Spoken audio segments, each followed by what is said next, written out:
enyombe nene eyobora ya State House ase abakeire imbuya mono abagosoria abwe ase okorokia egosoria ngiya na gutira gwika ase ligi nene ya FKF Sport Pesa Kenya Premier League ime yense ya Kenya okwane kerekyo nigo aikirani agosiriga akeire ebirengo byenkoyo ime yense ya Kenya na tebanga nigo byakinire gwika ebirengo byegoro mono na nigo yerege tambe kerekenene hanene magega ye timu y'abasubati ya Junior Stars bali barense ye myaka 15 nebere kwenye sura etimu area ya South Africa bali barense myaka 15 nebere na kwena chire tigiti oche gosoria eminano biria bya World Cup ebyo birakorekane ime ya Morocco amwaka oyo iga manyanigo nigo bone yabere ntunda ya kabere kegima ase timu y'abasubati ya Junior Stars nsewera ibwabo musubati middle cheche omokocha kwena chire tigiti mega yo korego mwaka echubere 24 ese gosoria korekane timu ya Dominican Republic na bonega gosoria iringo oche korekana ime yense ya Morocco.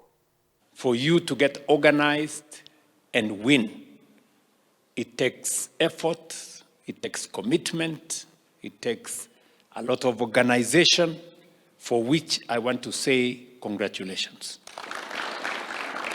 Success does not just come.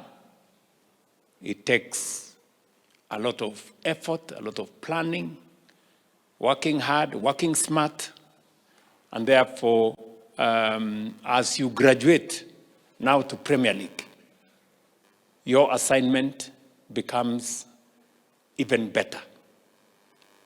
When I was requested by our patron a few months back to get you a bus, I did not know that you are going to win the Super League.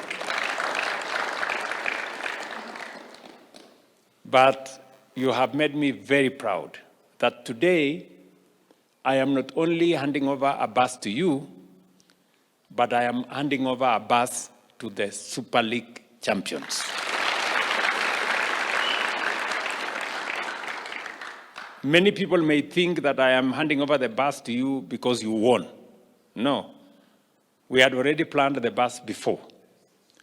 And I want to say congratulations to you. I am really, really very proud that a team from Migori, it's not common that you have teams, you know, the teams that normally win are teams that are known, Police FC, AP, Shabana, and all the others. But for you to win, I want to say it takes a lot of effort, and I want to congratulate you. And as I congratulate many young people in the Republic of Kenya who are sportsmen and women.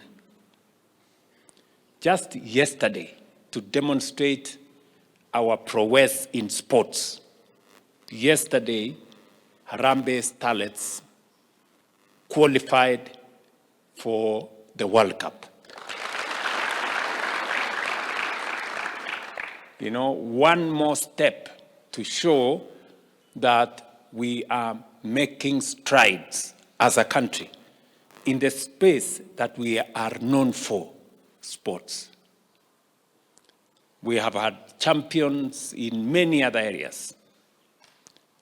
We have funds in athletics, in all the other spaces. But the biggest fan base in Kenya is football. Mwancho mwiria na kukwana